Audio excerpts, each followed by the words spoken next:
It was Sunday, March 3rd, 1946. The beginning of a reign of terror for the people of Texarkana and surrounding areas of Arkansas and Texas.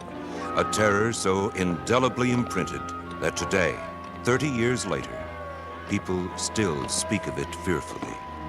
The incredible story you are about to see is true. Where it happened and how it happened. Only the names have been changed.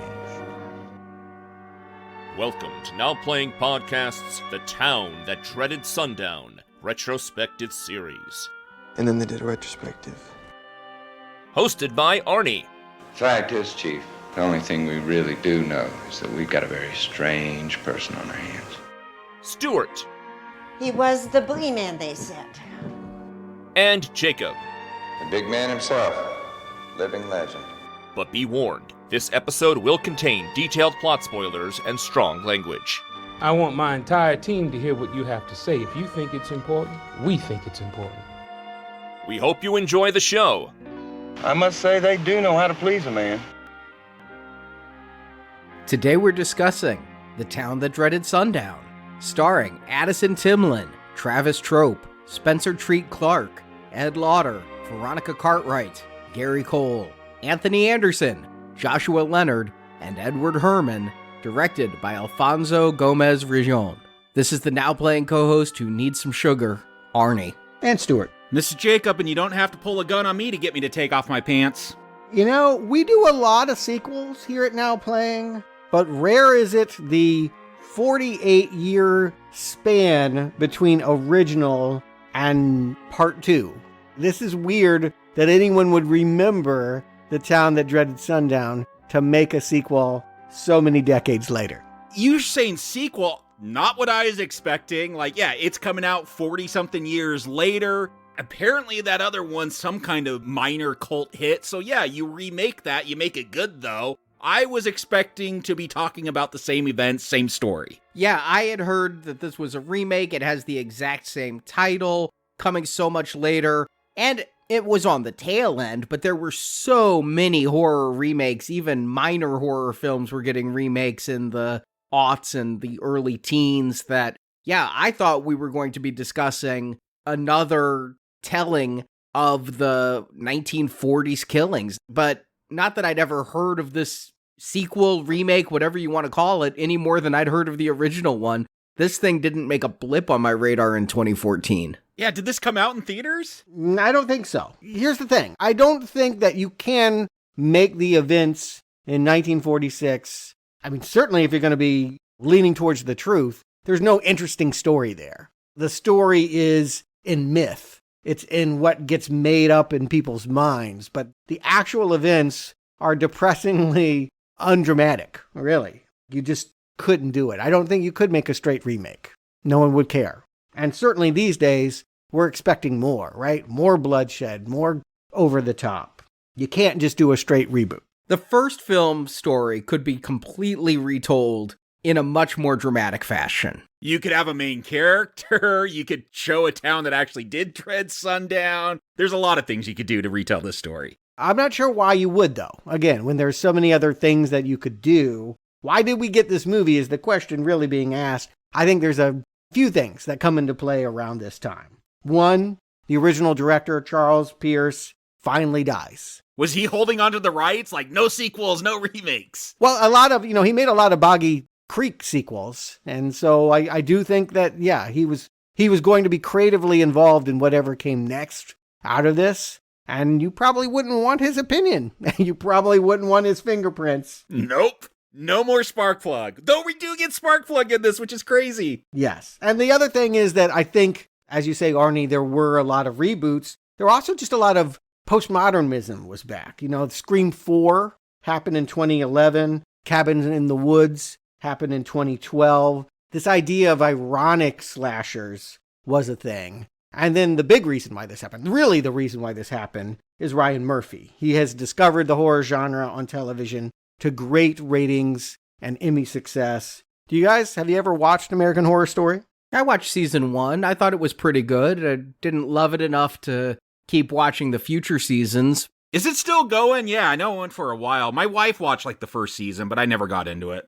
Yeah, I always start it. Every season I start it, and sometimes I finish it, and sometimes I walk away. Like, wasn't Lady Gaga on that at one point? Oh yeah, several seasons with her. But yes, they currently have just started a new season with Kim Kardashian as the big get. So it's still going. Okay. Oh yes. Yeah, I think they've got one more year beyond this one. 12 or 13 seasons. But the gimmick of that show, just in case people aren't familiar, is they pick a point in America and then they exploit the lore. What are the tall tales? What are the horrific historical things that have happened there?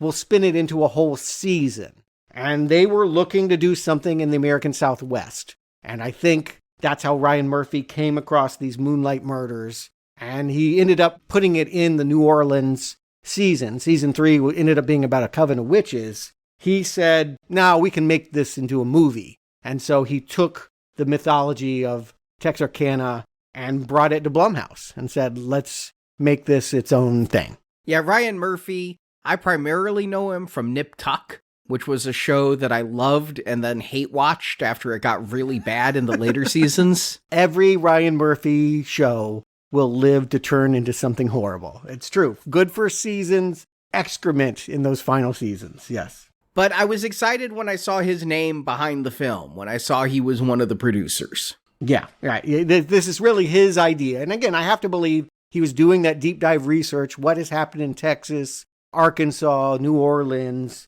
This would have been something to take note of. And I guess he didn't think it was a season of TV. I guess he thought that when he found the 76 movie, maybe it would be more interesting to try and do a smaller version of what they do on American Horror Story at the movie theaters. And he hires a director who had shot many of the first and second season episodes and was from Laredo, Alfonso Gomez Rejon. Okay, so this guy did TV, because I looked him up on Letterboxd, and he had like 3 movies I had never heard of. I'm like, who is this director? Who is anyone in this film? But so he was a TV guy. He was primarily an American Horror Story guy, and that's what made him perfect for this. A guy from Texas who liked horror. But yeah, his later work is not horror. He's not a horror director. He ends up making a teen melodrama about cancer and the current war, which is like a period Oscar bait kind of thing about like whether AC or DC is going to put into your household in 1890. A real strange resume. I read that book. It was a good book. Yeah, and I saw the movie. It was Cumberbatch and Michael Shannon and Nicholas Hoult as Tesla. It was okay-ish, but not someone that is begging for me to see their slasher film. Strange choice. The screenwriter also comes from Ryan Murphy, had worked on Glee, and had also worked on that Carrie remake that we started our Stephen King retrospect reviewing. I did notice that, yeah. He has gone on to be the showrunner for Riverdale, the Sabrina reboot that people say is actually good, Pretty Little Liars, all of that stuff. All stuff I have not watched. Teen soap opera with a dark, kind of horrific, gothic bent. That's what this is coming from. But people that have largely proven themselves on the small screen. And maybe that's why this did not get a major screen release. They said it was going to when you watch the trailers for the movie coming to theaters October 2014. But I looked through all the box office numbers and it never seemed to have actually opened. That this ended up being Blumhouse opened up a wing devoted strictly to straight to streaming kind of stuff. They call it Blumhouse Tilt. And this was one of those releases. So I don't think you would know that it came out if you strictly looked at what's playing at your multiplex. Surely Texarkana at least got a screening of this. Yeah, probably so. But not a box office notable film. And indeed, I think it's interesting. You talk about the fact that Sean Ray loved the original, didn't see this, didn't know that it existed. Yeah, that's my understanding. Even fans of the original didn't know that this thing happened. And how do you market the sequel / quasi remake, requel, whatever we're going to call this, the meta spin on a movie that people don't know? I think that is the challenge. Ultimately, it's not whether the movie was good or bad that it got the release that it did. It's the fact that you couldn't market a sequel to something no one had ever heard of. So I know that this comes from a fictional place. Is anything in this true? Because they are going to retcon some of the original movie and the original killings. Is there any basis in any truth to this movie? Yes. Every year they do a screening of the 1976 movie. Arnie said that in the last show, and that blows my mind that this is real. I'm like, oh, this isn't really poor taste. Like, there's no way, like, this town comes together to watch this exploitation film about a murder, but, like, it blows my mind that this is real. It blows my mind that people would want to watch that first film again, let alone every year.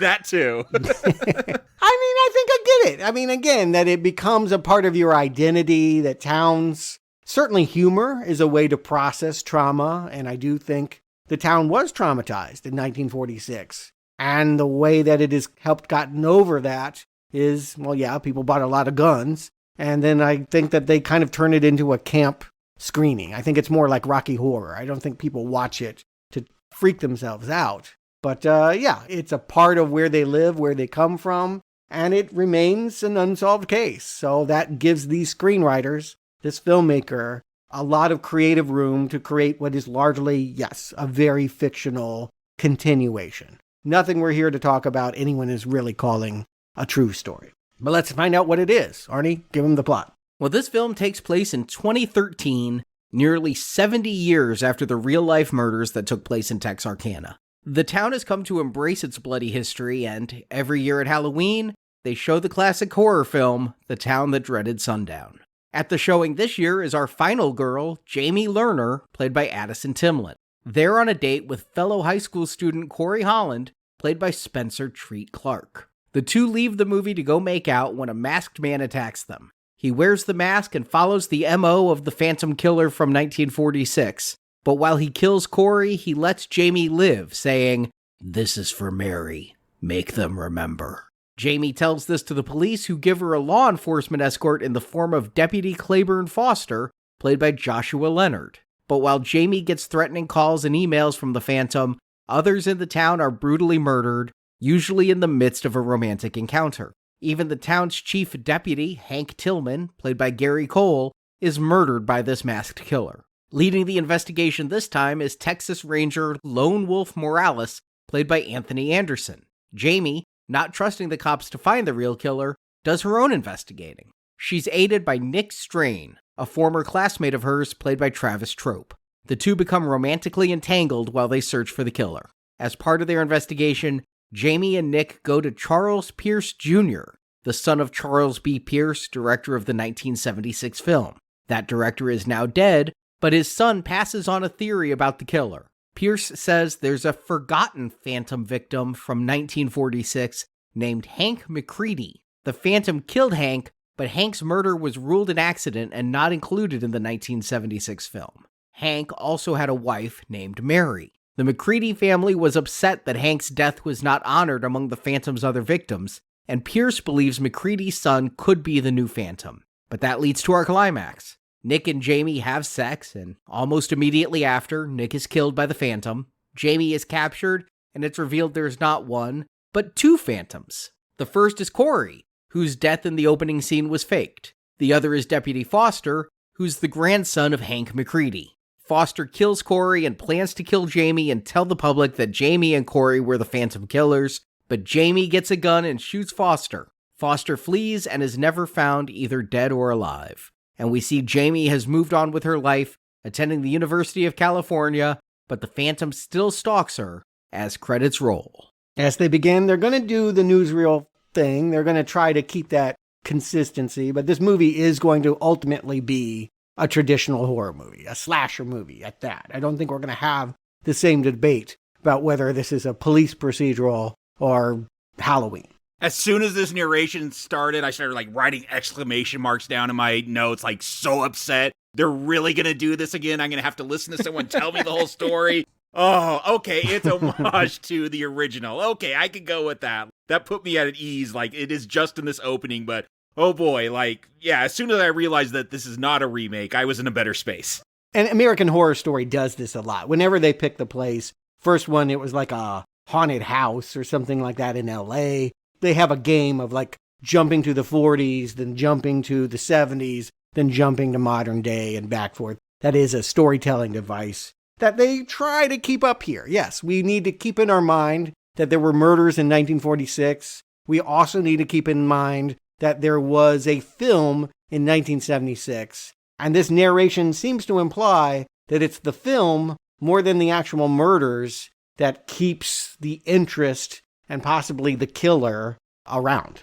Yeah, because it's easy to forget that original film, it feels very 70s, like just because it's so ugly looking, but it is a 40s film. And you think about that in 2013, like, oh, yeah, most of those people are probably dead. Like, those things start to fade away. It's not like today where everything's recorded on social media and you'll be able to see it forever, I guess, as long as the servers stay up. But yeah, these things would fade, and that film, that would become the memory. And we're going to start here at a drive-in showing the movie. And yeah, one thing I knew from last week is that they really do this at a drive-in. And I was expecting a remake. So when we're introduced to our couple here, I thought, well, these are the two who are going to get offed in the first kill, just like in the first movie. I never expected we'd be getting a final girl out of this, Jamie.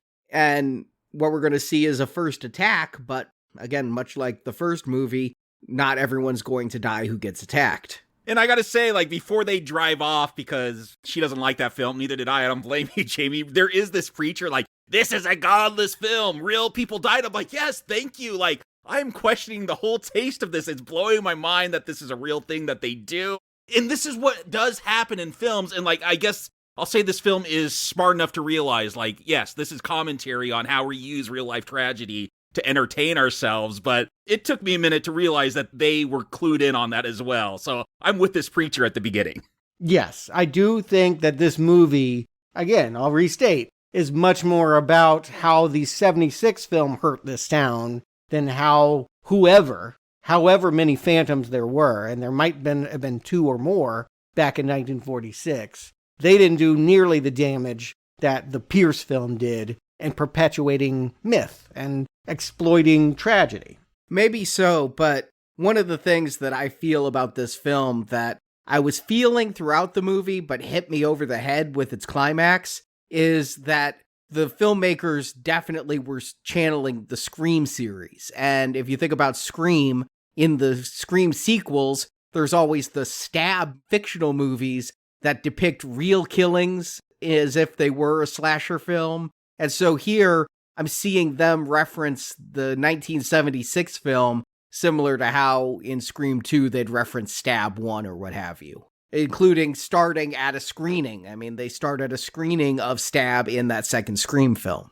Yeah, and again, I just keep in mind, Scream 4, there had been a long pause between Scream films, between 3 and 4. Scream 4 would have just opened. I would think that Blumhouse was hoping this would become a new trend, that they were jumping back into something that hadn't been popular since the 90s. But I want to give a compliment. Starting off here, yeah, the first movie, we all can recognize the technical limitations, the low budget, just flat out the fact that the filmmakers didn't know what they were doing. But the people behind these cameras, it's a good-looking movie, and this opening tracking shot, really cool the way it winds between our main couple. We're going to see Pierce in his car. We're going to see the guy that gets shot at the vigil later, and the preacher, all the characters, the town that is going to dread the sundown. They're all kind of show up here in this opening shot. And I think that just makes me feel like I'm in much better cinematic hands. So much more competent. Yeah, I agree. I really like the camera work. One thing I noticed is that they'll do canted angles and even sideways angles and things to keep you on your toes as you're watching. And yeah, I did think that this was a really decent looking film, especially given that I assume being Blumhouse it had a nothing budget. I don't think it had a huge budget, but they know what to do with it. Whatever money they have, it's up here on the screen. And yes, we have a couple, Corey and Jamie, heading off to Lover's Lane. And that term requel, I mean, Scream kind of taught me that term. That's kind of what we're getting here. We're going to get the same kills that we did in the first movie, but contextualized in a new way. The fact that this is a modern couple and that, yes, they pulled in here to talk about where they're going to go to college. And as he's reaching into her lap, they do a rack focus and there's a guy with a sack on his head. Yeah, what a buzzkill, right? I mean, he thought he was getting some. He had his hand in between her thighs. Not just laying a head down on the lap this time. Yeah, he's like, did I do something wrong? She's like, no. So that's like the go ahead. And then, of course, she's like, can we just go home? I mean, there's a creepy guy, peeping Tom, pervert at best, in the woods there. Yeah, that's gonna make everything shrivel, and it is time to call it a night. And in a twist worthy of Ryan Murphy, he's done a lot for gay visibility. This killer is going to be more interested in the dude than the woman. When he actually rushes their car, breaks the windshield, he's making the guy drop trowel and get on the ground. And he's talking. I found that to be a really interesting change of pace for the killer, who was silent last time. Here, he's going to be chatty. Yeah, he keeps telling Jamie not to look, and look, that's what you do. Don't look when someone's got a mask on, especially if they're going to reveal their face. You're dead if they do that. Don't look at the killer. That's always bad. But you talked about the camera work, and it's really interesting during this whole scene is they do this thing where it's almost like a reel flickering with the hubcap or something, feeling like a movie reel, and this is being projected almost. I really like that. They don't do it a whole lot throughout the rest of the film, but they do it right here. Yeah, You Looked ends up feeling like an indictment for the whole project, right? The fact that people are looking at the movie, the fact that people seem to be encouraging this behavior is the indignation. And I do think that, yes, that this movie has become very meta very quickly in that we almost hear the film running through the projector as she turns to run and go into the forest. Yeah, and this is where the camera turns on its side, turns quarter degrees and things, and is really a good chase. And I mean, you think that he wants them both dead? I do think they cheat. We're going to find out here that Corey was not killed here. He was stabbed in the back a lot of times for somebody who was not killed. He had squibs stuck back there. Come on. Again, they tell her not to look, but they know she's going to look, right? This is all staged for them, that the killers are in cahoots. And this is a movie that I think it makes really clear that there's a duality in this town, that there is a Texas side, an Arkansas side, that there are two of everything is, I think, something that is just easier to see than it was in 1976. I didn't guess the surprise. I'll just go ahead and say maybe I should have, but it might feel like a cheat. But I did watch this movie twice. And again, the reason why the killer can kill the killer is because there's two of them and they're working together even in this moment. And they set up a good mystery here. Not just who is the Phantom, but this is for Mary, make them remember. Okay, so now there's some kind of motive. Who is this Mary? I'm looking back, there was like a Mary Lou or something in the last one. Is that the Mary? So right away, unlike that other one where I'm like, who's the main character here? What is the central conceit? Why am I just seeing a series of events happen? Here, I've got a killer and I've got a mystery to get behind. I also was looking that up, Jacob. It was Emma Lou last time. The only Mary we had in the last one was Mary Ann Dawn Wells. There was nobody named Mary in the first film. So I was checking for that myself because I was trying to figure out who this Mary might be. Because I didn't remember much of that film if it wasn't a trombone. I didn't remember no Mary.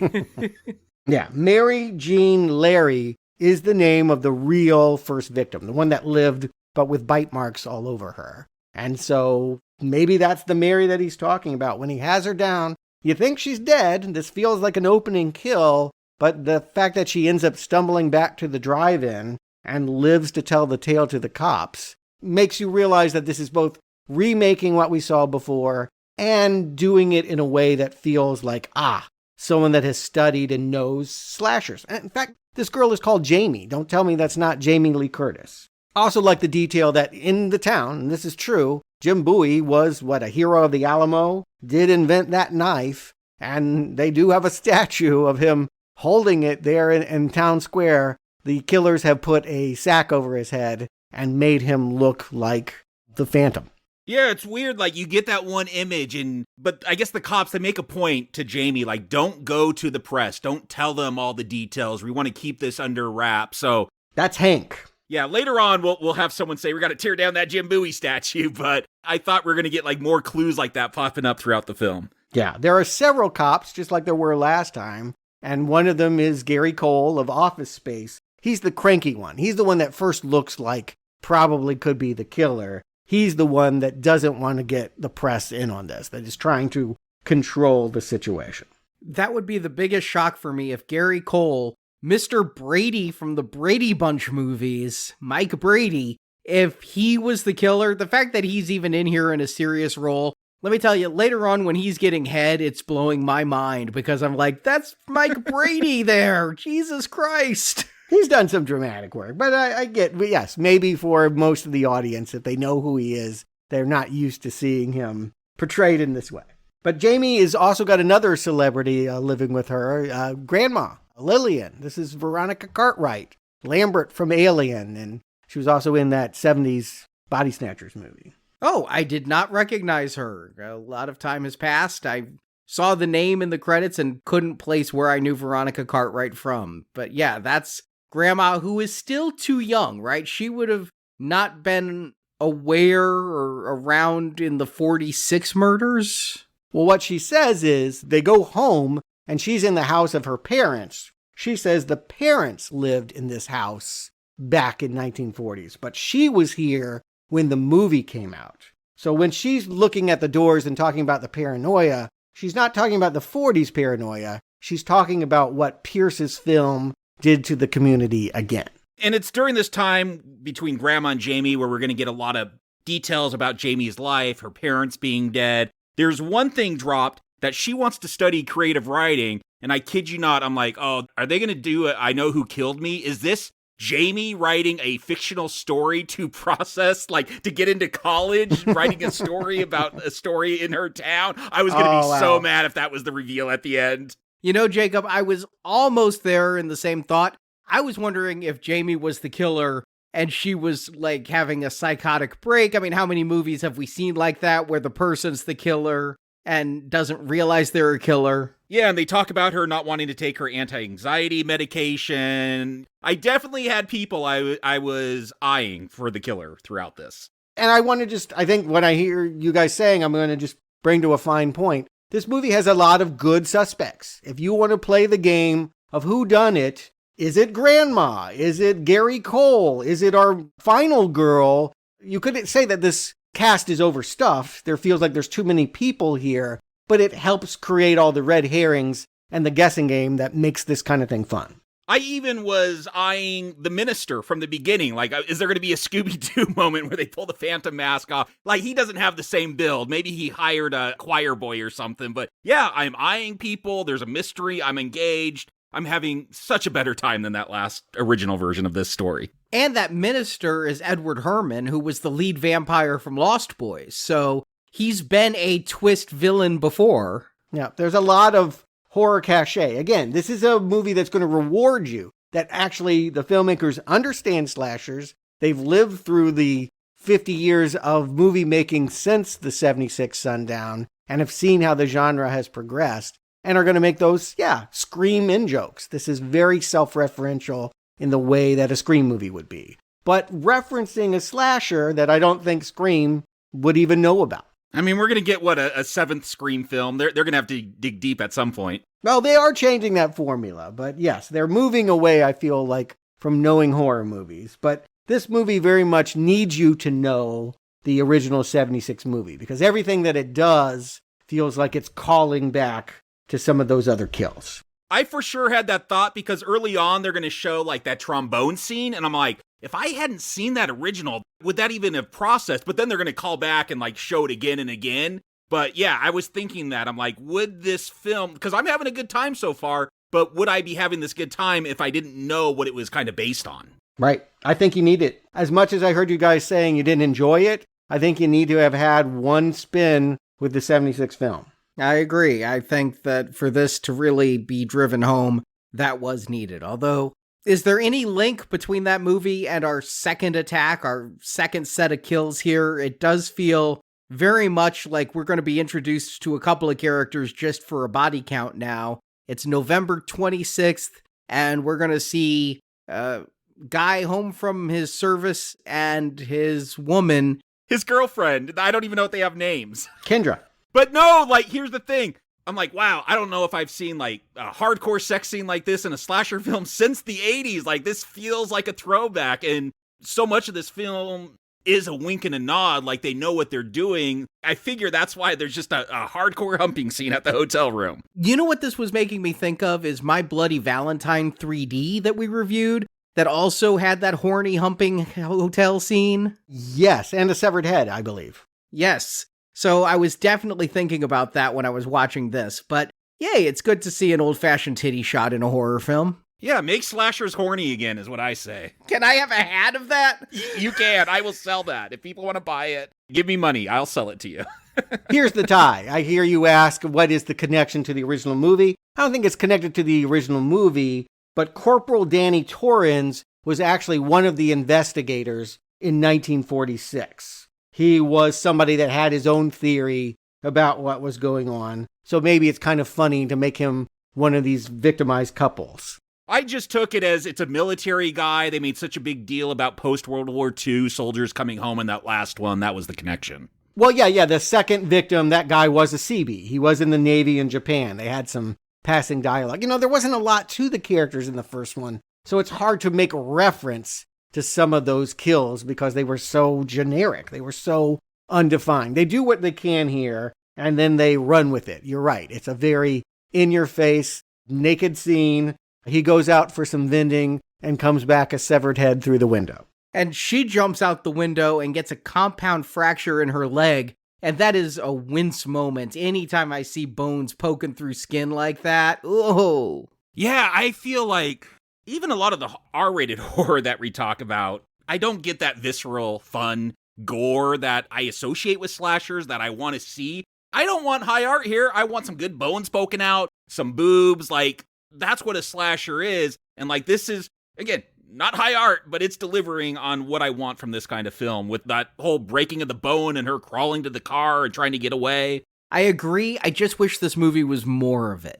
I wish it was more exploitative in the way that this scene is. This is shorter than the original. Oh, this movie is hella short. It's 86 minutes with credits. And I would say some of that is the editing. They could let some of these moments linger. It might actually have helped for the intensity, but yeah, this attack is over in a couple eye blinks. I mean, it's a fast-paced movie, for better or for worse. If the last one was too slow, this one tries to make up for lost time.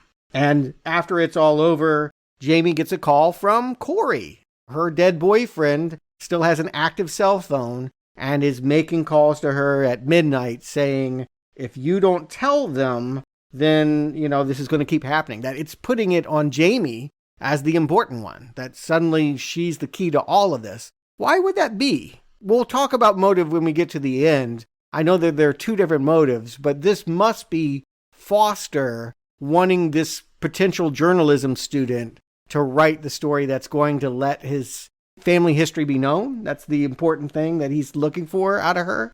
That's what I figured. We're going to find out he teamed up with Corey. Corey knows she's a potential creative writing major, so he's like, yeah, here's a good victim to go after to share your story, I guess. Yeah, I really don't know motive on this one. Even when we get to the end to discuss it, it seems very nebulous. Why they want Jamie to do what she does. Keep in mind, one of their intents is to frame Jamie for all these killings at the end. Yeah, that is Foster's intent. Corey doesn't know that. Corey doesn't know that he's a sap.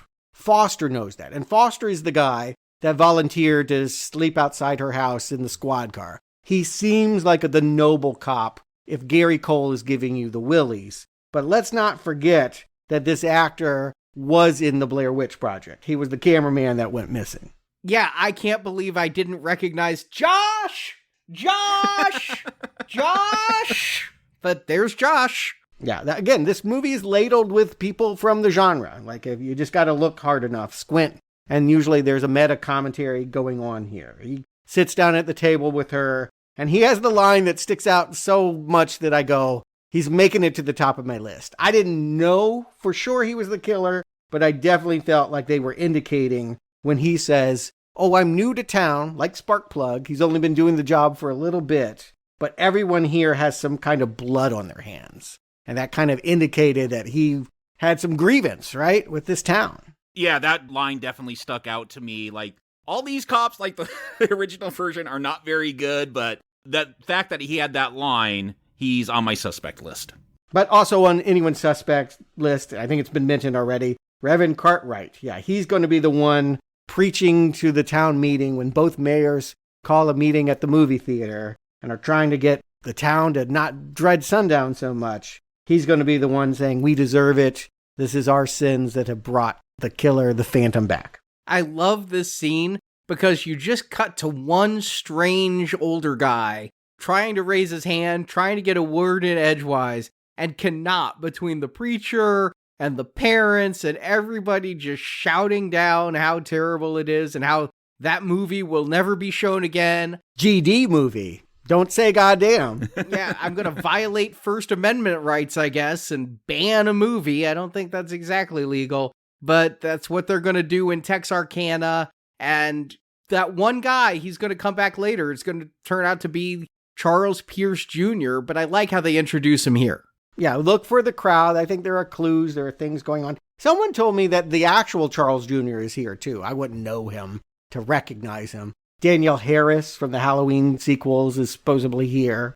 I didn't catch all the jewels that are apparently around, but look in these big crowd scenes, you see that. I do like that old coot. Yeah, not only does he want to ban the movie, but later he's like, and get rid of the statue, too. Keep in mind, this is way before we had that conversation about Confederate statues and all of this. Movie is several years before that. So that's just a coincidence. Again, this is people that are being paranoid, that are wanting to blame their culture and themselves for why this misfortune is befalling them. I do think they nailed the Texas or maybe Texarkana thing. I don't want to exclude Arkansas from this. Like, yeah, we don't just board up our windows. We also go to target practice. We got to shoot those guns. And blowing into town here is going to be another Texas Ranger, this one played by Anthony Anderson, who I associate, again, completely with comedies. Yes, he was in one of the Scream films, but I think Transformers, not a good comedy.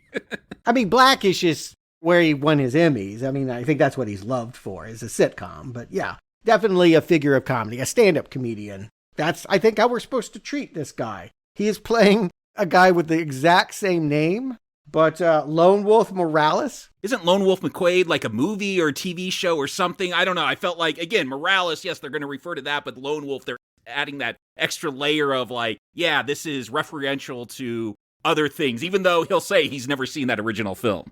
Well, keep in mind, Morales in the last movie was also called Lone Wolf. This is just a continuing of that. But the original figure actually was a young-looking, charismatic Latino guy. So, of course, we get Anthony Anderson, like a black guy. I don't know. They're not trying to, and I wondered this, they're not trying to correct the 76 movie for its mistakes. They are playing into them, but they will not try to make historical corrections about what the real... I don't think you're going to learn the real story from 46 by watching this movie, even though this movie's thesis seems to be 76 prevents you from knowing the real story.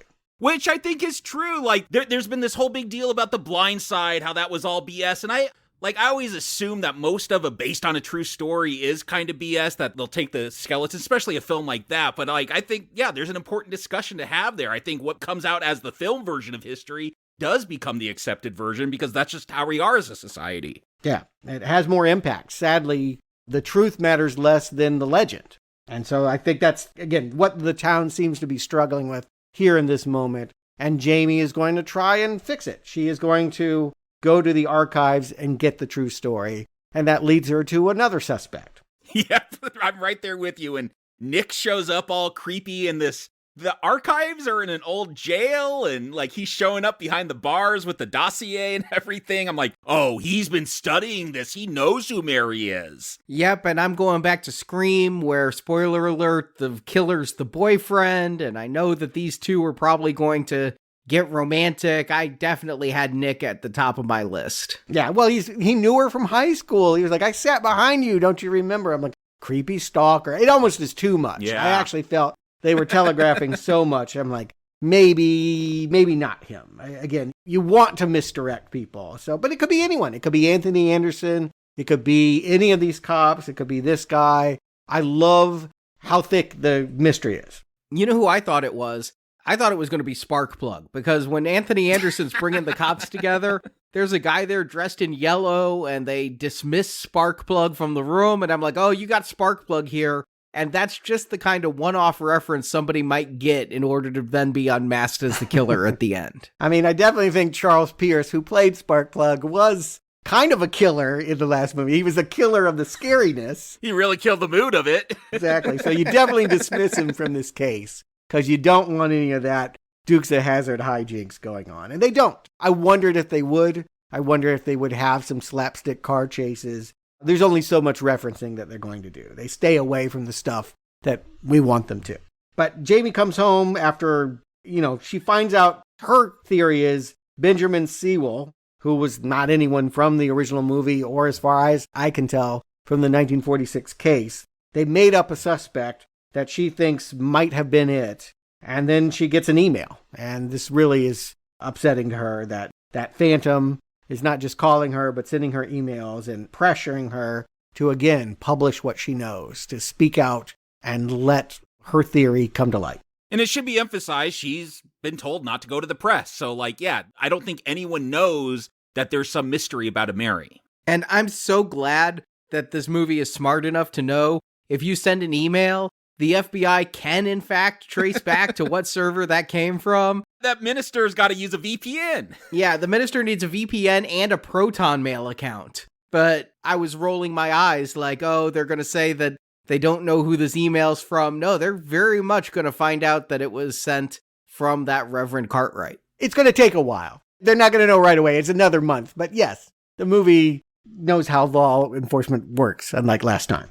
And I do love that, just skipping ahead to get to Cartwright's motivation. I do like that, just like the original director was maybe capitalizing on something awful, making a movie about that, exploiting it. That is his motivation. He's like, I love these murders. They're bringing people back to church. They've never been fuller. People are praying again. He actually, he kept preaching against that movie, but he loves the results. And I mean, let's face it, these filmmakers can't be too indignant about the flippant use of the past. They're doing it too. They're making up crimes based on real crimes for their own financial gain and for the purpose of this plot. So I don't think the point of this movie really is that it's horrible that people exploit the past. It's just an acknowledged fact that people use misfortune for their own purposes. And we see many people in town doing that. And one of them is this boyfriend that all of a sudden he's hanging around on her porch. And we have some dialogue about how if you weren't worried about him before, his dad is an alcoholic, suicidal guy, and his mom went to the loony bin. And hey, you want to go on a date? I'll take you to the vigil where they're actually having a candlelight ceremony for that soldier and his girlfriend that died. And this is their make cute scene, if this is a romantic comedy. Yeah, this is where they first hold hands. As they approach Corey's parents, who earlier called her a whore and a slut and all that, blamed her for his death. Here she is with another boy. I liked that moment at the funeral scene, but yeah, here they're gonna let it go because I don't think they have time to react. Pretty soon, here comes the Phantom. He's just rushing into the crowd, mask on and everything, and hey, this is Texas. He's gonna get shot pretty fast. This was the intent. We'll find out later he wrote a note and left it at home. He was a psychologically disturbed college student that wanted suicide by cop. So this Paul Mason was asking for it, literally. And he wasn't even shot by a cop. He was shot by another soldier, because that nameless soldier and nameless girlfriend were also being memorialized here at this vigil. And so I'm guessing this is someone that served with him. And I love it. He just lays down. He's like, I fired. I did it. He knows he's getting arrested. And keep in mind, again, I just think it's so cool, that opening. He was there. If you look at the person that the Reverend told, real people died in this. That was who he was talking to, that was walking by in the town with that dreaded Sundown t-shirt. The suicide guy or the shooter? The suicide guy, yes. He was there at the screening as well, maybe getting some ideas. But yes, the problem's over, right? Okay, we can all relax and dance. The Texas mayor is actually going to get up there and tell the big band to start swinging so that she can go to town. This is kind of on par with the humor of that other one. Yeah, when they're all sitting there mourning, they're like, we got the killer, and they start cheering. Let's whip up the band. Let's all dance. I'm like, oh boy, is this how people would react when they break out and dance? If they heard a mass murderer was caught? I think you still stay a little somber. Well, if they heard the mass murderer was killed, and this is Texas, Yeah, I sang some dancing. Yeah, true. Good point. I did find it funny, like, this is before the minister gets in trouble, but they're like, Reverend, give us a short prayer. Thanks. But we got to get our third kill. You know, each time we've had a similar killing. If you remember, the third one was the trombone one. That's the one everyone remembers. How are they going to do that? Well, we have these two guys that are in the swing band, and as they're sneaking away, Gary Cole is telling them, go straight home. They're not. They're going to drive to a sign graveyard and make out with each other. Yeah, this scene makes more sense when she told me one of the writers from Glee. I never watched that, but I know that had a lot of LGBT issues going on in it. Every Ryan Murphy movie. Okay. Every Ryan Murphy project, American Horror Story. Again, it's really a mission for him. I think he wants to heighten LGBTQ visibility. And so, yeah, and it's kind of a fun twist. I mean, how many horror movies do we see where it's a guy and a girl? It may take some people a beat to realize, oh, this is just another one of those scenes, but with two guys. Yeah, but is that progressive or is this kill your gaze? That's what I couldn't decide. I think it is, in a way, progressive that instead of just having a guy and a girl, you have two guys going out there to experiment. But the fact that they both get slaughtered, it seems to be a old trope. I mean, we saw a hetero couple get slaughtered. Everyone gets slaughtered. Yeah, I mean, I guess all slashers demonize sexuality. No matter what your bent is, you're going to die for it, I think is in keeping. Yeah, but killing your gaze is a known trope, and so I couldn't decide if I was applauding the progressiveness or if I was deriding the regressiveness. I will say I got worried when the trombone came out. I'm like, are they going to go like do something really awful because they're gay, like with that sliding knife and everything? But well, isn't it the same thing? I mean, it wasn't the same implied sort of sodomy imagery that we had in the first one? Yeah, that was in her back. Yeah, there's the penetration, but it's in the back. It wasn't like overtly sexual. I mean, I watched the first movie with my mom, and when she saw the trombone, she was like, is he going to put it in her? Like, I mean, I think we have the same ideas. It leads to the same space. And yeah, I mean, in some ways, yes, it does mean that. But the scene is more exciting. I'll just say, by having it be this sort of semi-car chase, they crash and run through all these signs. The fact that, like, he's, like, chained up on a girder. I think it's like a tipped-over billboard, but there's these billboard flames, like the flames of hell, licking up at him as the guy's pulling the trombone out. Yeah, and they have things spelled out that are, like, referencing the film and everything. Legacy. Yeah. Yeah, exactly. Yeah, I think that, again, if you have to redo the trombone scene and give it any kind of logic, God help you, this seemed like a creative way to relive it. And it probably helps to know that the original had a trombone scene. If you didn't have that, you might think that it was kind of an anti-gay thing. I don't know. Yeah, I mean, they cut back and they'll flash back to the film, and hopefully you realize that that's what they're doing, that they're referencing the film that they were all watching at the drive-in, or else you might really be lost. The point is, Johnny and Roy are out, and so if we're following the movie, Anthony Anderson didn't know the movie, but he sat down and he watched it on a small screen television, and now he knows the next thing is a farmhouse. Well, how's that a lead? They're all farmhouses, as they say. Yes, exactly. That does not help them get ahead of this killer. But they throw me off. Like, again, they go to a hardcore sex scene with this blowjob. Like, it's going down, literally. On Christmas. Can we just underline the fact that it starts Christmas Eve with him arresting a reverend? He's getting his Christmas present early. Yeah. I like that this movie progressed from, like, it started at Halloween, went to Thanksgiving, now it's at Christmas, arresting a man of the cloth, and then having the guy go pick up a one-night stand at the sleaze bar so that he can get a Christmas blowjob. But you see him, like, he's got his gun on his nightstand, and then he's like, is he reaching for that? Oh, he's getting his beer, but I'm like, oh, he's got a gun. Maybe, like, he's going to have a shootout. Like, it's enough just to throw me off, even though, yeah, they're calling back to that original film and doing the kills in a very similar manner. Yeah, this, I think, is a really successful kill. It was shocking when that bullet hits him in the eye. Oh my God, yes. When it comes through the eyeball? Yeah.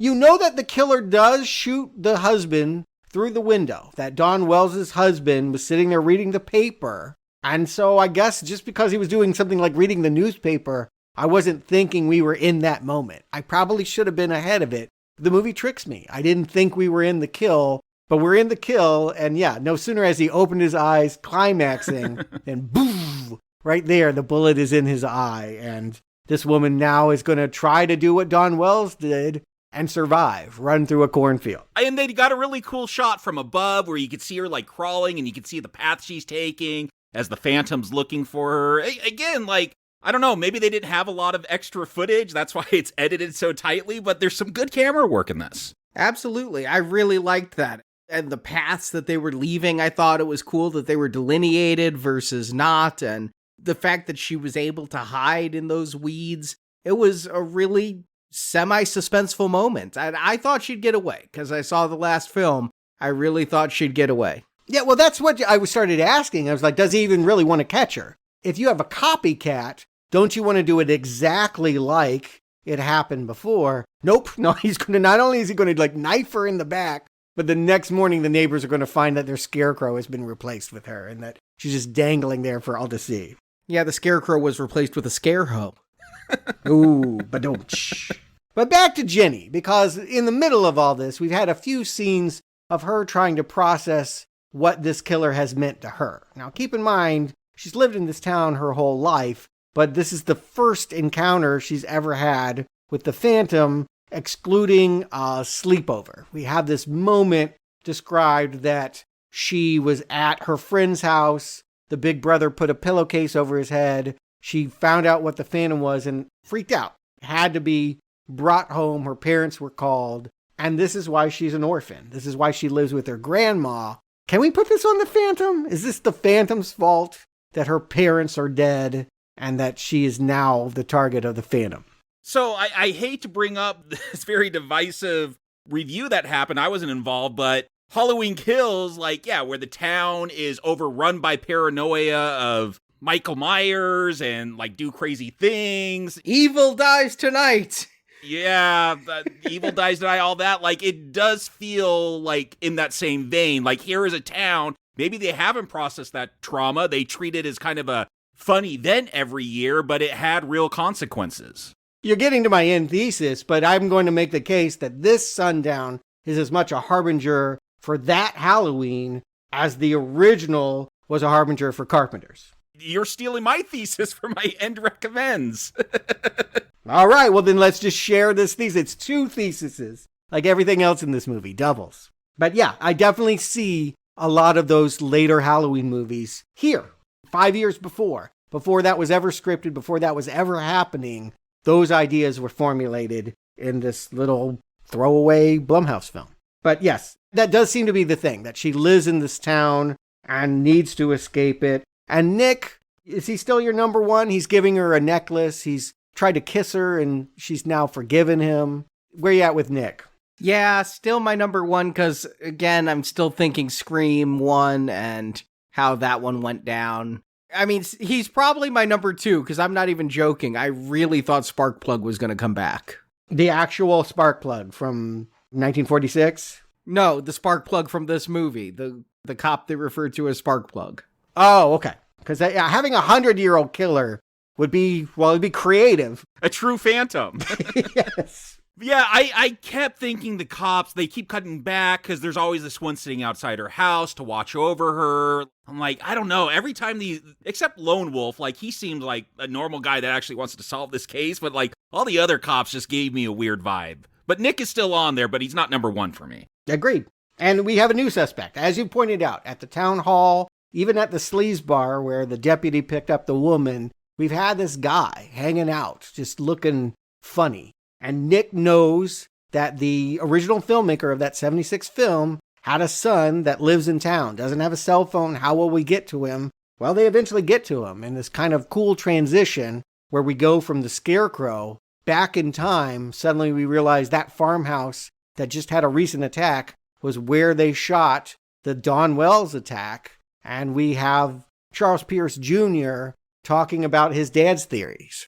I like this stuff. Yeah, they go into his house, which is actually just a boat. And he's got like this whole museum of memorabilia, the original mask. Do you want to touch it? Again, maybe other films like Halloween Kills. I was also thinking of Nope, where it had a lot to do with like what you see has an effect. And you had this guy with all the TV sitcom memorabilia from when the monkey attacked. And it felt like, yeah, this is getting into that kind of stuff before those films touched upon it.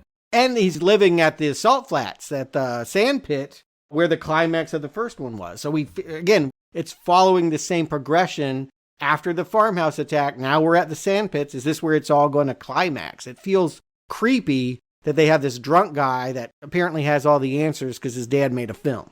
So Hank McCready, is that anyone from any of the background stuff you read? No. As far as I know, this is completely made up by the screenwriter, and that there is no Mary McCready who demanded an autopsy for a man that was found in pieces on a railroad track. That is not ever happened. Yeah, I'm gonna ding this film at this point because I had to watch this scene twice to fully understand what it was that Pierce Jr. was saying here about McCready. And while they do a brief flashback scene, it's a lot of tell, don't show. It's introducing new characters that weren't in the first film, trying to retcon that story, and it just is not the greatest way to convey this piece of information that's going to end up being true. It's all going to be about this Hank McCreary is the reason why the Phantom is back, and that this is how we find this all out kind of sucks. I understand your point. I agree that it is retconning and all of that. I will only offer that the original film did a pretty piss poor job of laying out all the theories that existed about who did it. And it mostly existed to try and relive the kills and didn't have too much insight on who was doing the killing. And so there were a lot of suspects and things laying around that people pointed to that didn't make the movie. So it makes sense that there would be a story that didn't make the movie that could be important. I would offer that. Yeah, I don't have a problem with like, oh, there was this other murder. Like, the cops didn't want to talk about it with the press. Like, you know, they'll arrest someone because they just want to say, yeah, it's over and put people's mind at ease. It doesn't matter if they're guilty or not. So, like, I don't have a problem with like, oh, all of a sudden here's this other victim. I will say, because this is so short, like, it's just very quick. Who's this mystery of Mary? And we meet one character and he just spills it all right here almost at the end of the film. Like, you want to play with that more and have Jamie like find more clues and stuff like that before you just have someone spell it all out. I didn't believe it was true. I guess the surprise is when we get the ending, the climax is just like, wait, what? Yeah, that they got it right on the first guess, like that it was McCready. Yeah, exactly. And I'm glad I watched this scene twice because I really would have been confused at the ending had I only watched that scene once and then they start talking about this McCready again. But I was trying to make sure I got every detail that they are data dumping here. The end of this film, in my mind, falls apart, and it starts with this discussion with Charles Pierce Jr., and it just kind of gets worse from here. It seems like they're just setting him up to be the killer, right? Like, if this movie has been telling us that it's the movie, that 76 Sundown, that made everyone so unhealthy, who else would be the killer but the son of that director, right? The person that's still living with the memorabilia and still living that day by day. It almost feels like a reveal. Again, you could have the climax be a shootout right here, like it was in the original. Have the train pass by and we're here, but they don't.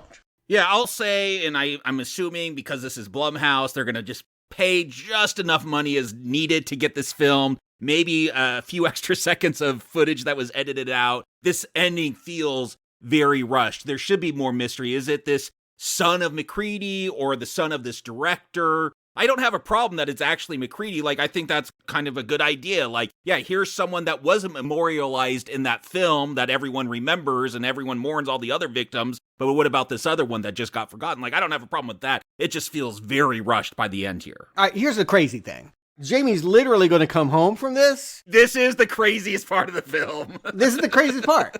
And Grandma, now keep in mind, this is what, a couple days after Christmas. And Grandma's like, I read that you got into this college. And I really don't want you to be trapped in this town with all of this chaos going on. So you're going to school, you're going to that California college tonight. Yes, we are leaving tonight. Pack your bags. Has she even graduated from high school yet? This is what I'm saying. I'm wondering why she's not a senior. Like, why aren't you in school? And yes, that they're going to just go in the middle of Christmas to a college? Again, maybe it makes her look like the killer. Like, okay, what are you really taking her to? Because that makes no damn sense. That's what I'm saying. This gets very rushed at the end. We just got to move along and get there. Yeah, very weird. And on the TV, we see Morales eulogizing the death of Tillman. It's come out that the deputy got shot in the eye, and he doesn't come back in this. Like, I thought maybe that's the point, that just like Ben Johnson wasn't much of a hero in the end, this guy doesn't do anything in the climax. This guy that was supposed to come in and solve everything. But I just thought Anthony Anderson, I just thought it would be a very different climax than what we get of Veronica Cartwright, grandma, packing up her daughter after the daughter's like, no, first, let me text my creepy boyfriend and have sex. This sealed it for me that he was going to be the killer, right? Again, that's exactly what happened in Scream. I'm like, all right, they're just really going that direction. I didn't realize how much they'd go Scream at the end, but I really thought that we were going to find out that Nick was the killer. Nope, Nick is going to die as soon as he comes. Yeah, they do a trick from the Halloween 2018. Like, there was a pretty good moment in that where the nerdy guy is cutting across the lawns, and people got these lights, right? Like motion detector lights that if you're walking on my lawn, click, they come on. And you walk past, click, they go off. They do a cheap version of that here, that after he has sex with her, she has a dream sequence that she's actually sleeping with dead Corey, but it's Nick. And he's like, I'll see you in California. I'll come to visit. And then cutting across lawns because he doesn't want the cop out front seeing him. And click, click, click. We see Sackhead coming up behind and the Phantom whacking him. We know he's dead in this moment. Or did you think that was him putting on the sack? No, I knew he was dead. I thought for sure that he was dead. Okay, yeah, we all understand, even if he was your number one at this point. Okay, it's Grandma, it's the Reverend, it's somebody else. I mean, I had a pretty good feeling that it was going to be Foster. The way that she makes a point of stopping by and giving him a file on McCready and being like, could you look into this? And him being like, oh, sure. Anyway, but I did forget, the original movie made a point. There was a gas station attendant that also was caught up in the mix. Did it? I did not recall that. Yeah, remember the black guy that's like, I want my $1. Oh, okay. Yes. So we got to have a scene here at the gas station where, yeah, they pull over and they have one of those old style credit cards, carbon copy, that you have to drag it across to make an imprint on your card. And it covers the sound of the shots as the Phantom is shooting across the street and taking out Grandma and some other old dude. Yeah, there's someone else filling with the gas. I'm like, oh, Grandma's dead meat here. Like, this is where something's going to happen. A creepy cashier at this gas station. But we talked about it was weird, like, in that original film, like, is this killer using knives? Is he using guns now? It's weird that a slasher would have a gun. Like, at this point, because this is so much a mystery and you're supposed to get this information out, the fact that, like, I think they're just sniping people at this gas station, that cashier will run out and just get sniped. I'm like, no, this kind of makes sense because they have set this up as something different. Yeah, I had no problem with it in this one. It's all about tone, right? It's all about getting it just right, and they did. And she's got nowhere to go. She grabs her purse, and she goes running to the nearest available building, which just happens to be that movie theater, which is where the original ended. And so, again, they're trying to bring it all full circle here. It's kind of cool the way it's dovetailing back in on itself. If you know that original movie, that she's at the movie theater, she's got a gun. It was in the purse. So we know she's armed, but she's also got her phone, and the killer can call that as Corey. This is what blew my mind, because, okay, the first time she got a call and it said from Corey, all right, maybe there's a 30-day waiting period till that phone line gets canceled. Like, this is months after. I'm like, are the parents still paying his phone bill to keep that line active? We didn't know it was a clue. Again, I had no guess, and I looked at everybody, and I never looked at Corey. I did not believe that he was going to be... I didn't know there would be two killers. There was a lot of duplicates. God knows, as Arnie says, this is a Scream movie. Scream always has at least two killers. That is a trope of that series. And seeing why they work together is a thing. Maybe it works, maybe it doesn't. I feel like it does in some ways, and in other ways it's forehead-slappingly stupid. Foster I go with. It's Corey. When we get his motivation, I'm like, this is dumb. Like, this is really stupid. That's what it is. I don't have a problem that they did it together, but the fact that he has that speech is bad. Yeah, I had to back it up and watch it twice again because I just was like, what was his reasoning? Why did he do this? Why was he going along with it? He wanted to be part of something special and... Because he was never going to get out of that town. It's a trap. I mean, I understand this to this degree. I mean, we didn't know him enough to know that that was something he was suffering from. And I don't even think you can figure that out from the few scenes we get of the parents later. But he felt controlled. He felt like his dad had gone away and then come back and gotten stuck in a small town. And he wanted to do something cool.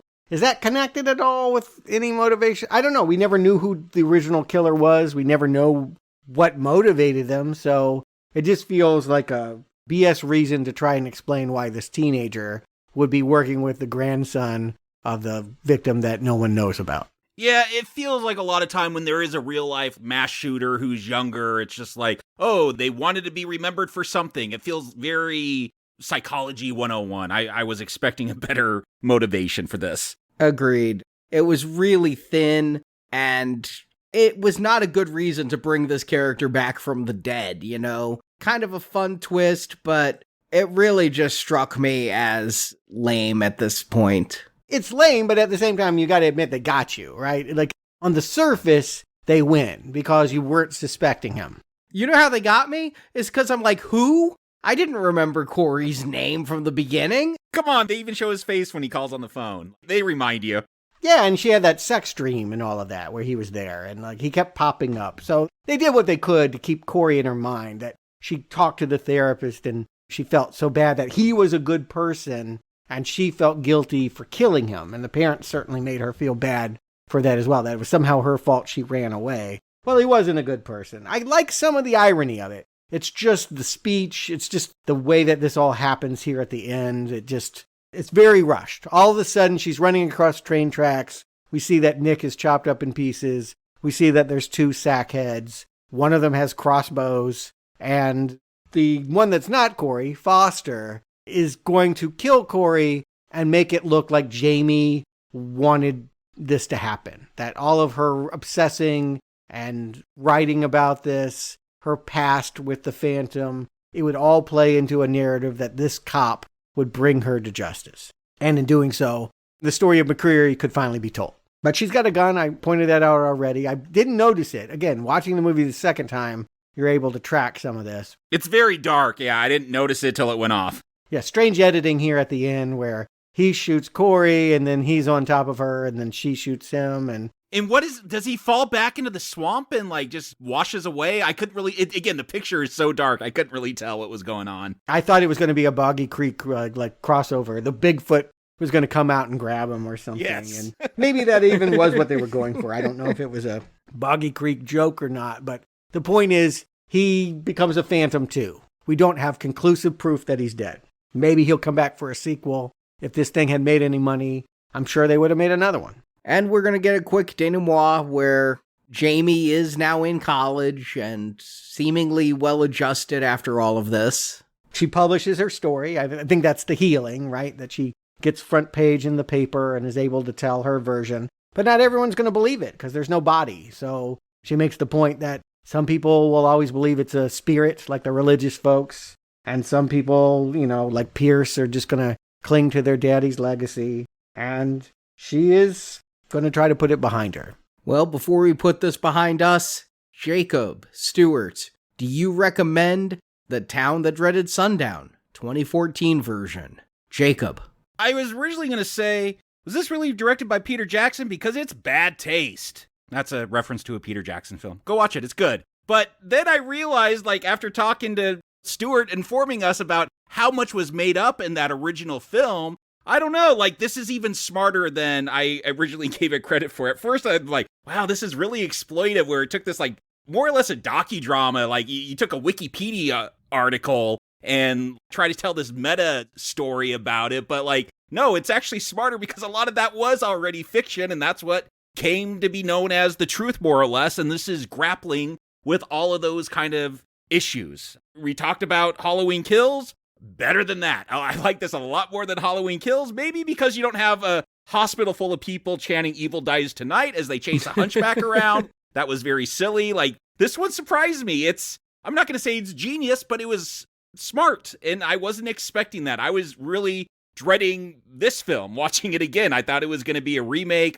I didn't really groove with that original one, but they had ideas here. Are they always executed in the best way? No. This could be punched up a bit more. Yeah, Arnie, does this rely on Scream? Maybe, but the best part about Scream is that Drew Barrymore kill, that's all I remember about any of those films. And yeah, this is getting into that meta text, but yeah, Cabin in the Woods, it's become a thing at this point. And I like what they do here, commenting on, an exploitation film and how it's shaped this town and how that's become the memory instead of the actual killings. And that is the danger of modern society, as the media becomes the history and not the actual history. So I liked what they were going for. There are flaws here, mostly the ending. It feels very rushed. Corey's motivation, not the best, but I would, give this one a solid recommend. It was quite a surprise, maybe because I had such low expectations after watching the original. But the question is, should you watch the original? Do I have to go back and change that arrow?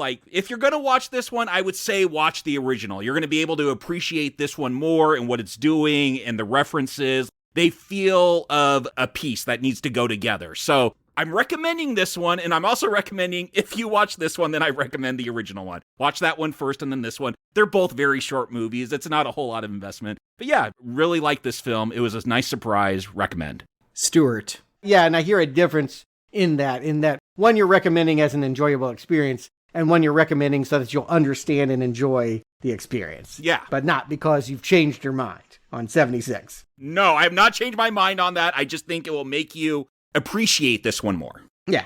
Well, I want to start by saying I'm 6 for 6 on recommending Scream movies. I like them all. I even flipped that red arrow I had on Scream 4 when I saw it theatrically. When I went back in the run-up to Scream 5, I was like, this one works too. I'm just a sucker for postmodern horror. I like the gamesmanship. So if Sundown 2014 wants to play that game and be a wannabe Scream, I'm cool with that. Let's do that. And that includes the dual killers, the self-referential humor, the blame the movie stance of it all. It's not one of the better Scream sequels. I'll preface it by saying I don't think this movie's terrific. It's certainly not groundbreaking like the Wes Craven original, or as entertaining as the most recent one, which I consider the best. But I did really enjoy the ways that the filmmakers tweaked what was working about 76. That was a film that needed a lot of help. It had these raw ideas that needed refinement. And now we have this well-shot, decently acted, good mystery to mine all of that and make that experience richer. So yes, I think it actually helps this movie that it's indebted to something kind of obscure, that you kind of have to go and find this other movie that's weird and know that before you can go here. I think sometimes people get offended when you try to remake a classic. That original is no classic, and this one's no classic. But they do have fun bringing back the trombone. That Christmas blowjob scene is really good. I just think that, the jokes are sharp, the mystery is good, and it's an entertaining Scream film. So if you like those kinds of horror movies, do yourself a favor and see both. Well, I'm going to make it 3 for 3 on recommends, but I'm going to be much colder on this film than my two co-hosts here because I had to really ponder whether or not this was going to be a recommend. I think it has some fun slasher kills. I think it has a engaging final girl in Jamie. I think that it has a nice cast of characters, and I think it's a good-looking film. But I think that the script gets messy, and the ending is a little confusing, the motivations are unclear, and that really soured me on the film. Everything from the time they go and visit Charles Pierce Jr. after on is this mishmash about Hank McCreary that, again, is not a character from the original film, is not a real person, and is not well described here other than the data dump from Pierce Jr. So I really had a lot of problems with this film, and I strongly thought I was going to give it a weak not recommend. I really did. But the more we ruminated on it, I see there is some good in this, and that hotel room kill scene is just a great vignette. Boobs and blood, it gives you everything you want in a slasher. It does. It's just, that scene would work in any slasher film at all. It doesn't matter who the killer is. So I'm able to give this a weak recommend as a slasher film, as a Scream wannabe, maybe as a proto-Halloween Kills. I didn't really think about that when I was watching this, but I can see your points, Jacob.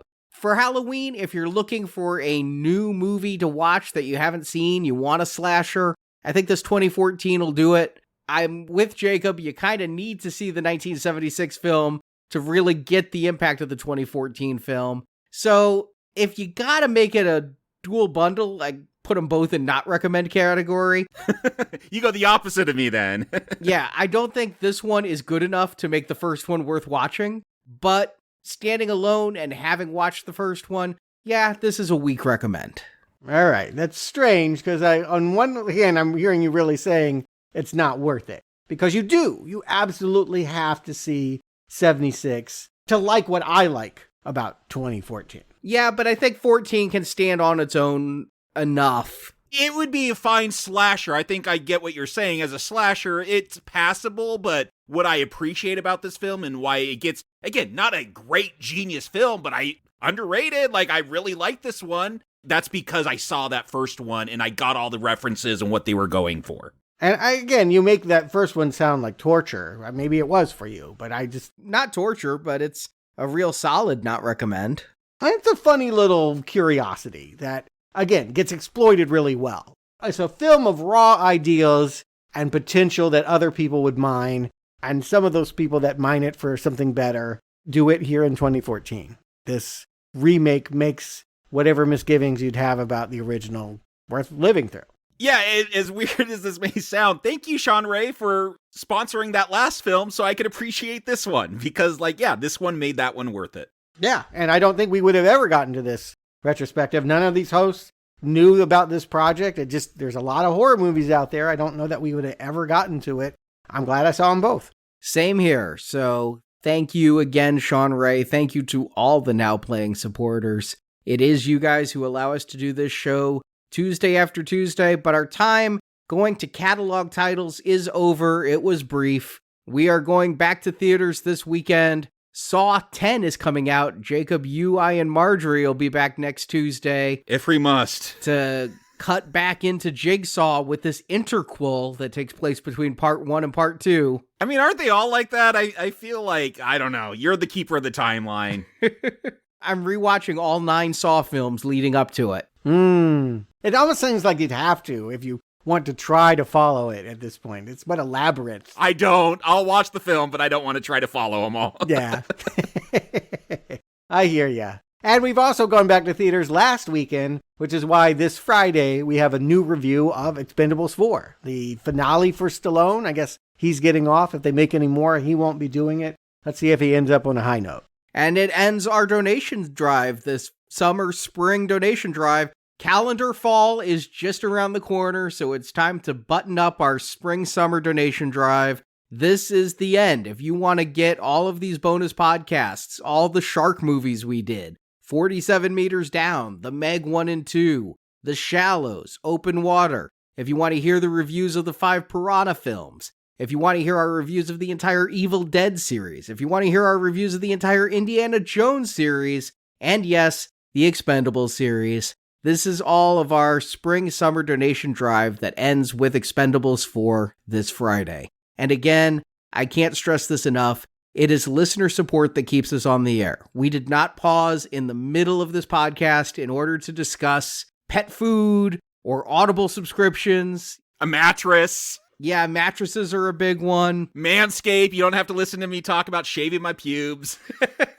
I hate those commercials and podcasts. I don't want to hear about it. Yeah, we don't have to hear a commercial about it, but, depends on the movie.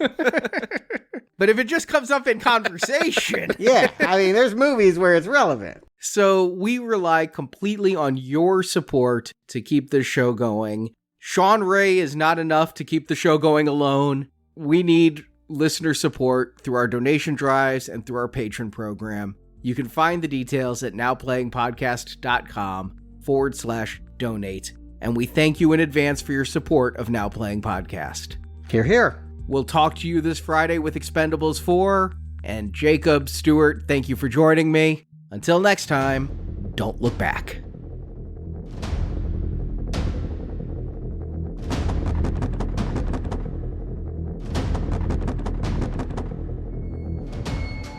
I gotta run. I'll see you, Chief. Guys. Thank you for listening to this Now Playing Podcast movie review. So I just wanted to show him that I'm grateful. Yeah. We hope you enjoyed the show. Again, let me say, it's a pleasure to see all of you out here having such a good time. And I think tonight has been a fitting climax to what has been a great year.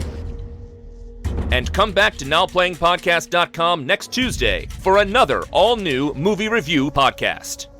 I'm going to do it again and again until you make them remember.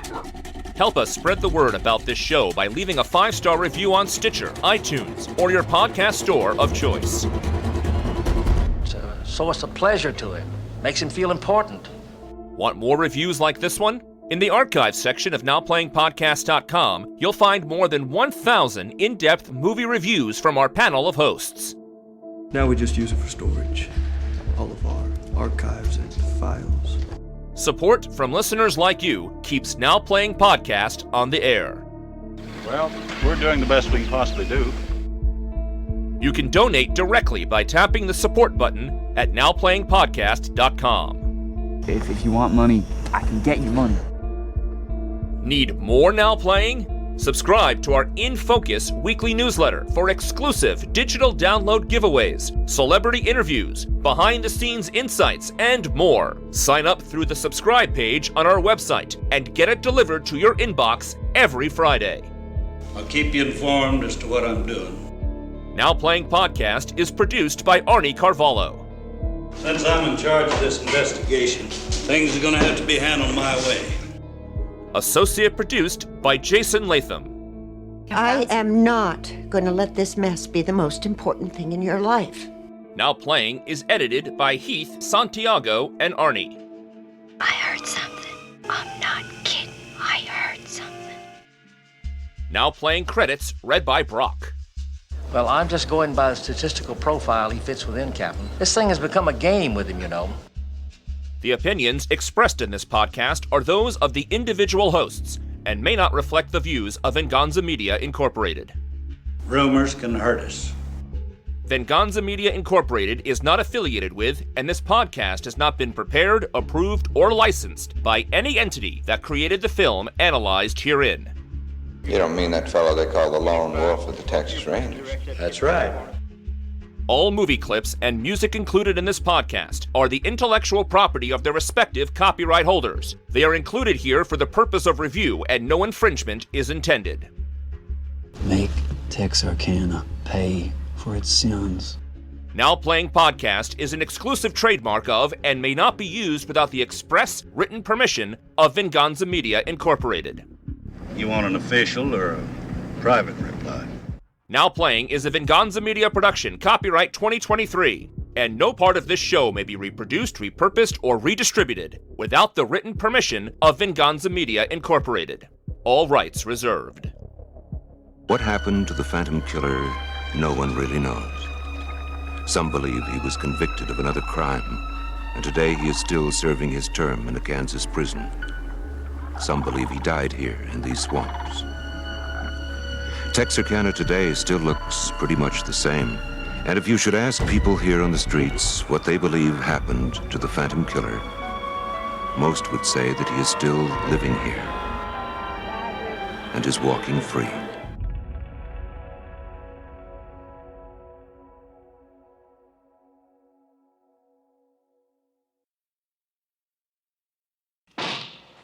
Jamie writing a fictional story to process, like, to get into college, writing a story about a story in her town. I was going to be so mad if that was the reveal at the end. That's not I Know Who Killed Me. Or, I Know Who Killed Me, not I Know What You Did Last Summer. Sorry. Lindsay Lohan, yeah. Yes, how could you forget? I know, I do want that sequel. The piano teacher comes back.